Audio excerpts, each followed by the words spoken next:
Yo, what's up, swag gang? You already know what time it is, man. It's your boy Keon Lar, aka KL Swag. Back here with a video, man. SG game. Oh my gosh, bro. SG game, man. SG game, SG game, SG game. This is what you guys wanted. You guys wanted me. Damn, do it look kind of dark in here? It's probably because I'm about to watch Mr. Nightmare. We about to react to 3 scary, true, lockdown horror stories. Stories. So make sure you comment, like, subscribe. Let's just get into the reaction. This is what you guys wanted, man. Let's get into it, man. Let's get into it. Oh, man.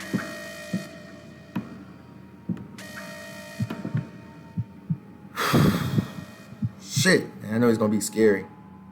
I work in a middle school as an 8th grade math teacher. Some of you may assume that means I'm like 38 or something, but I'm actually only 26. Damn, you're young. I'm not saying I'm immature or anything, just that if I was 10 or 20 years older, I may have handled things differently. Of course, this happened during a period that I was teaching a class. The math wing in our school is closest to the lobby. I remember it like it was yesterday, down to the equation I was writing on the board when the lockdown alarm suddenly sounded. It wasn't a drill. All faculty and students are taught which alarms mean what, and this was the alarm that meant go into lockdown for real, not a drill. I hurried to the door to lock it. Each door in the building has a big glass panel in it though, so the doors have little blinds that you could pull down to cover this. Even though we're supposed to pull down the blinds during lockdowns, we're also supposed to instruct students to hide in one corner of the room with the lights off. Yeah, man. As I turned off the lights in the classroom, I told the students to go hide in the corner of the room where we would be least visible and audible from the door. I saw the lights in the hallways dim to just the backup lights, something I'd never seen before till that point. Really? I was slightly worried because I knew this had to be serious. And like I said, the math wing is right by the lobby. My classroom is one of the first classrooms you pass as you're going through one of the 2 hallways that veer from the lobby. Okay. I was curious, so using the classroom phone, I called the front office. They didn't pick up after 4 rings, so I hung up. I wasn't endangering anyone to my knowledge because the front office is behind 2 doors and the phone wouldn't be heard from the lobby. But still, them not picking up was concerning. Damn. There was suddenly a knocking on the door, a frantic, panicked knocking. Oh. Accompanied with someone on the other side of the door begging to be let in. Oh. It wasn't a student, the voice was way too deep. No. It sounded to me like a guy in his early 20s, if I had to guess. I went to the door quietly. Don't open the person's fucking door. shadow on the other side of the blind. He started saying he could see me through the blind and knew I could hear him. He kept saying let me in this scared-sounding kind of whimpery voice. Bro. I looked to my students. Some of them had scared, confused looks on their faces. I signaled for them to keep quiet. Then I asked through the door, who's there? What's your name? He said his name was Cody and that he was a student and needed to get into the classroom because he felt unsafe in the halls. No. When he told me this, I noticed he seemed to be trying to talk in a slightly higher pitch. I wasn't falling for it. There was no way. Please don't let him in, dog. I ignored him and went back to the corner by the students. Good. The guy on the other side of the door started knocking harder now, fiddling with the doorknob and then kind of thrashing at the door, all while still saying, help, let me in. I did my best to keep my students from screaming or freaking out. Yeah, don't let him in, I man. gave up and the noises stopped. Okay. We stayed in lockdown for half an hour before an announcement was made that police had searched the building and it was safe. So later on, faculty was given more details, and apparently some 20-something-year-old guy with long hair down to his shoulders was walking around the school with a small handgun. Oh! Whether it was a real gun or not remains unknown, but the guy was caught on camera leaving the building through a back exit, and he was found by police 2 hours later, not holding the gun. I think I could have handled the situation a little better. For example, not even answering the guy when he was at the door, but I was so nervous that I really wasn't thinking logically. It's scary to think about what might have transpired if I opened the door for him. Bro, for real, bro. Good shit, man. You didn't open the door. Good, man. Damn. Crucial. This was back in my university days, not too long ago. I was in between classes with an hour-long gap. I had to go to the bathroom, but I didn't like using the bathrooms that most other people use. There were a couple restrooms on campus that were never really used. For example, the activity center building's bathroom. Our school's activity center was usually a ghost town during early day hours. It was next to the building where I'd be having my next class, so it wasn't like it was far away. Inside the lobby of the activity center, some guy was sitting on a desk looking down at his phone. What? He looked up at me as I passed and said good morning. I said it back and proceeded around the curved hallway to the restrooms. While I was in one of the stalls, the door to the restroom opened and a man asked if anyone's in here. Being that it was the women's restroom, I was a little weirded out by that. What? I didn't answer. The door to the restroom closed, but I heard footsteps come up to my stall and stop. Damn. There was a light tap on the stall door with one of his fingers, I presume. Then, in that ever so tiny crack in the door, I saw the man pressing his face up through it. I saw the guy looking in for a second. I gasped and said, "Someone's in here." Oh, replied I would back, have "Yes." fell out. Oh my God, I would have fell out. I would have fell out, bro. Bro, I would have fell. Oh my gosh, man. Oh. Why I didn't answer him, then told me this building and all nearby buildings are going into lockdown because of an apparent student who was sighted with a weapon. I didn't understand why he was in the women's bathroom with me, though.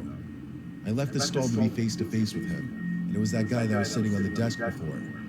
I was guessing he was the front desk worker or whatever for this building. He had to be trustworthy.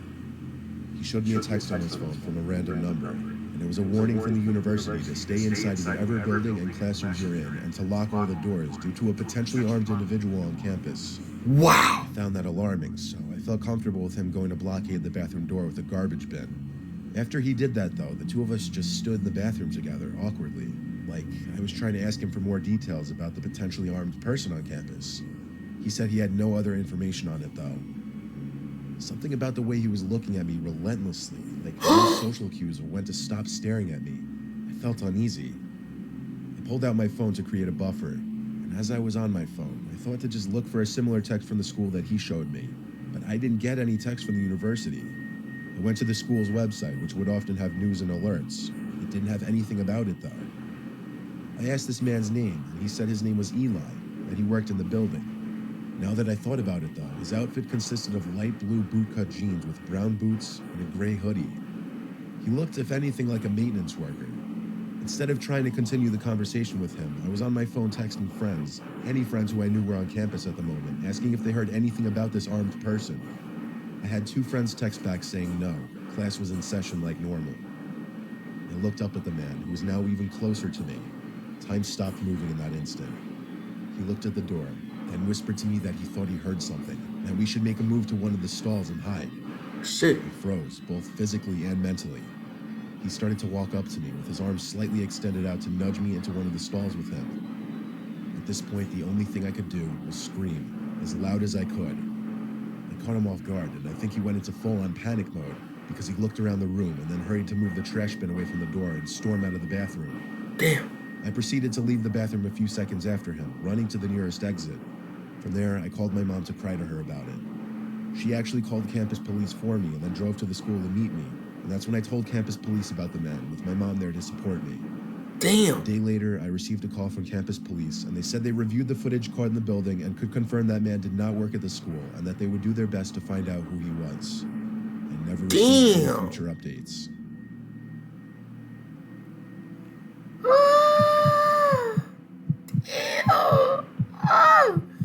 God damn, that lockdown It crazy. was 9th period, the end of the school day, senior year of high school. 9th period was one of my off periods, so my school days would be a little shorter. A couple of my friends also had their schedules set up that way, Ryan and Scott. Our third friend Tyler had off 9th period every other day. This was one of the days he didn't have off, but since it was Friday and a nice day out, we were all texting each other making plans to hit the beach. Tyler was talking about sneaking out of gym early to come with us, so we were waiting in the hallway by the gym. This hall was in the far corner of the school. The only people passing were students going to gym class. Okay. Tyler texted us that he was just going to wait till the gym teacher took attendance, then sneak back to the locker room and meet us in the hall. We waited there for a decent minute. He was taking a while for some reason. There's a set of exit doors at the end of the gym hall we were standing in. It wasn't supposed to be used as an entrance, yet here came some guy through the doors. Even though it was a really nice day out, this guy came through the 2 doors in the hall wearing black sweatpants and a black zipper-up hoodie with the hood over his head. He was also wearing a black backpack. We went silent as he walked past us, making a point of looking at all 3 of us with this dagger of a stare. Ryan stepped up and said, "What, dude? Fuck off." And the guy stopped in his tracks and turned to face Ryan and asked him if he's got a problem. Scott and I stepped in and just said forget it over and over until the guy turned and kept walking. We all agreed that guy seemed extremely sketchy. He looked like he could have been a student, but none of us recognized him. He had a little facial hair, but it was kind of patchy though. Damn. A few minutes later, we texted him asking him to hurry up, and he texted back he couldn't sneak out just yet since we're in lockdown. This was a shock to us because we weren't aware of this. He said the gym teachers announced it and everyone was hiding in the locker rooms. We also just realized the doors separating the gym hallway from the actual locker room hallway were closed and locked. We immediately linked it to that creepy looking dude dressed in all black who just walked past us. The reality hit us so much harder when there were these popping sounds from down one of the hallways. At first they sounded like maybe a teacher slamming books on a desk as if to wake a student up or something. But we quickly put two and two together and realized they were gunshots. I ain't gonna lie, bro. Students. I ain't gonna lie, bro. When I was hearing that knocking, bro, it sounded like it's like in here. Bro, that shit got me going, man. It sounded like it's here. Screaming quickly followed. Next thing we knew, we saw that guy in the black appear down the hall, and he was running full speed towards us. The three of us ran out the two doors that the guy entered from, and all the way to the woods next to the school. In that moment, I felt the curtains of life slowly closing, the thought of death becoming a reality. I looked back twice as we ran. I saw that guy was chasing us, but he was kind of far away. Oh! He screamed stuff at us, most of it inaudible, but I did make out him saying, "I'm gonna kill you, Fed." We made it to the woods by hopping the fence that surrounds the perimeter of the school, and when we had a nice shield of trees covering us from view, we stopped to catch our breath. We decided to wait it out, laying flat on the ground to avoid detection. We then heard footsteps nearby. It got louder and louder until I could see him running through the woods looking for us. Oh! He ran further away from us, not noticing us. And when he was out of sight, we all agreed to run for it back to the senior parking lot. Between the running and the shock of the near-death experience we just had, I don't know how I didn't vomit. We got to my car, and I drove all three of us to my house. Obviously, the beach idea was out the window now. It later blew up on social media in our high school class group chat that one of the new teachers was shot by the guy and was sent to the hospital in an ambulance. Damn! He survived, but everyone thought he was going to die considering he got shot twice. No one knows who that guy was or why he targeted that one specific teacher. I'm sure he went after us because Ryan antagonized him. He probably waited to come back for us, or Ryan specifically, because he didn't want to alert the whole school with a gunshot. Who knows though? But that wouldn't have really mattered anyway because the school was already tipped off by a nearby house about him because he was seen pissing on their property before going to the school. Oh, Not shit! to mention the way he was dressed on an 80-degree day. I consider this a near-death experience, and I count my lucky stars I survived. But that shit's scary how he changes. Oh my gosh, bro. Oh, bro, that motherfucker give me the creeps, bro. Oh my, look at his face. Oh my gosh, bro. Anyways, man, I see you guys enjoy these Mr. Nightmare videos, man. If you guys want me to drop more videos, just comment, drop, man. I'll see you guys in the next video. Stay swagged up.